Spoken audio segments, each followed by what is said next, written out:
Kalian tahu ini, dan ini. Apakah itu termasuk komunikasi massa atau media massa? Oke, kita bahas yang pertama, komunikasi massa. Apa sih itu komunikasi massa? Nah, jadi komunikasi massa adalah proses penyampaian pesan melalui media massa kepada orang banyak.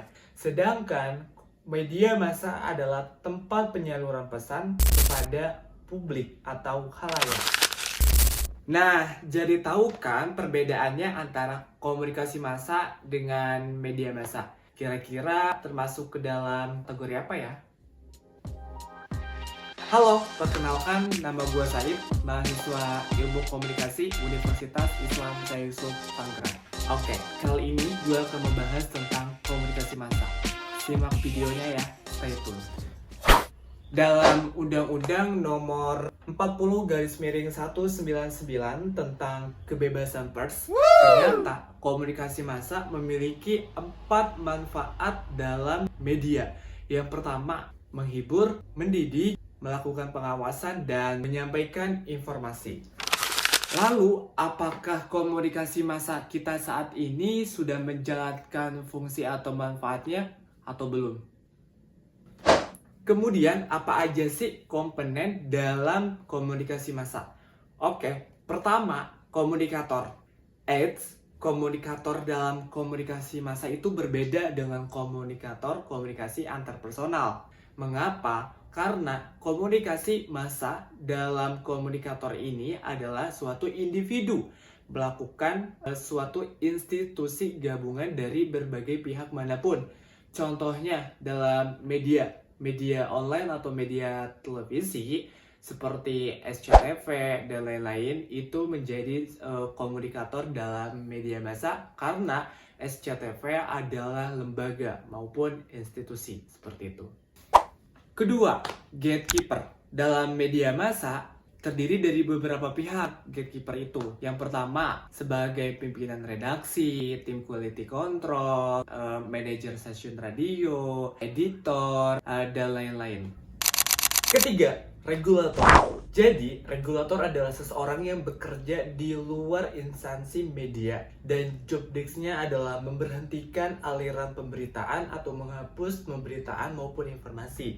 Bahkan, regulator pun tidak bisa menambahkan atau memulai informasi tersebut. Keempat, media. Media terbagi menjadi dua. Yang pertama ada media cetak, yang kedua ada media elektronik. Pembedanya adalah media cetak contohnya seperti tabloid, majalah, koran, dan lain-lain. Sedangkan media elektronik itu seperti televisi, radio, maupun media online. Kelima, audiens. Menurut MC Luhan mengatakan bahwa audiens sebagai sentral komunikasi massa yang secara konstan dibombardir oleh media. Artinya, media massa mendistribusikan informasi yang merasuk pada masing-masing individu. Audiens hampir tidak menghindari dari media massa, sehingga beberapa individu terpengaruh atau dipengaruhi oleh media massa dan tidak bisa dilepaskan dari media tersebut. Audiens juga menjadi audiens yang sungguh besar dalam menerima ribuan pesan melalui media massa. Dan sama halnya audiens bisa dikenalkan menjadi sebuah komunikat dalam komunikasi antarpersonal. Yang keenam, feedback atau umpan balik. Feedback ini bukan berasal dari komunikat, melainkan dari komunikator. Contohnya, ketika seorang pembawa berita menyampaikan beritanya dengan ada kesalahan seperti salah penyebutan atau typo, maka seorang pemberita tersebut meminta maaf dan kesalahannya dan memperbaiki apa yang sudah disampaikannya. Oke, dalam komunikasi massa terdapat etika dalam komunikasi tersebut. Yang pertama itu bertanggung jawab, yang kedua masalah etis, yang ketiga kebebasan pers, keempat tepatan ataupun objektivitas, dan yang terakhir adalah tindakan adil untuk semua orang.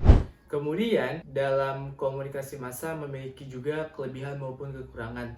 Di antaranya jangkauan yang sangat luas, terus intensitasnya bervariasi, dibungkus beritanya semenarik mungkin. Yang ketiga interaktif, tidak terjadi dalam konteks komunikasi yang baik.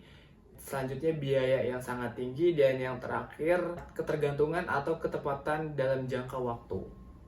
Selanjutnya, dalam komunikasi massa terdapat opinion leader. Apa itu opinion leader? Jadi, opinion leader adalah seseorang yang memiliki kemampuan dalam mempengaruhi sikap atau perilaku seseorang secara informal dan dapat dibinanya dengan seorang opinion leader tersebut. Opinion leader juga memiliki beberapa karakteristik. Yang pertama, pendidikannya lebih tinggi, ekonominya lebih tinggi, terus juga pengalamannya lebih banyak, lebih inovatif, dan rasa empatinya lebih besar. Dan yang terakhir, komunikasi massa juga berkesinambungan dengan media massa. Yang sudah saya sampaikan di awal, media massa terbagi menjadi dua, yaitu media dalam bentuk cetak maupun elektronik. Dan yang sangat di highlight bahwa ada beberapa efek dalam media massa. Yang pertama itu efek sosial, terus penjadwalan kegiatannya sehari-hari, hilangnya perasaan tidak nyaman, atau menumbuhnya perasaan tertentu. Oke, gimana? Jadi tahu kan tentang komunikasi massa dengan media massa? Kalau kalian suka dengan video ini, jangan lupa like and share.